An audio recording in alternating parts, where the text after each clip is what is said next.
সব সময় সর্বদা। অথচ আম্মি জান জুলাইখা ঘর করতেছেন কার সাথে? আজিজে মিসরের সাথে। তারটা খাচ্ছে, সবকিছু করে। এখানে আল্লাহ বোঝাইতে চাই, বান্দা তুমি দুনিয়ায় থাকবা, স্ত্রী থাকবে, সন্তান থাকবে, ভাই বোন থাকবে, বাবা মা থাকবে, ব্যবসা বাণিজ্য থাকবে, ব্যাংক ব্যালেন্স থাকবে, কর্মস্থান থাকবে, চাকরি থাকবে, দোকান থাকবে, মাকান থাকবে, সব থাকবে। মাগার কোনো কিছুর মোহাব্বত তোমার কলবের ভিতরে জায়গা হবে না। কলবের ভিতরে জায়গা হবে একমাত্র কার? কার কার কার কার কার? একমাত্র প্রেম মোহাব্বত জন্ম নেবে, কলবের ভিতরে জায়গা পাবে একমাত্র আল্লাহ। যখন ওই জায়গায় তুমি আল্লাহর জায়গা বাদ দিয়ে অন্য কারোর মোহাব্বত ঢুকাইবা, তখন তোমার থেকে আল্লাহ মাইনাস হয়ে যাবে। মালের মোহাব্বত ঢুকবে, দুনিয়ার মোহাব্বত ঢুকবে, সন্তানের মোহাব্বত ঢুকবে, ব্যবসা বাণিজ্যের মোহাব্বত ঢুকবে। যখন এইগুলো ঢুকবে, তখন ওই ব্যাট কাটার মতন, ব্যাট ঝাড়ে কাটার মতন তোমাকে পেঁচায় ধরবে।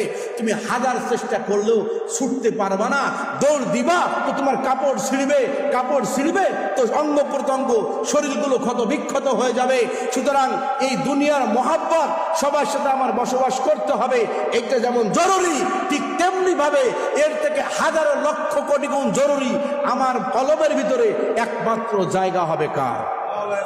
আল্লাহ। আল্লাহর জায়গা যদি আমার কলবে ফিট করতে পারি, আল্লাহর মোহাব্বত যদি কলবে ফিট করতে পারি, তাহলে দেখবেন আপনি নামাজ ছাড়তে পারবেন না, দেখবেন আপনি গুনাহের ধারে কাছেও যাইতে পারবেন না।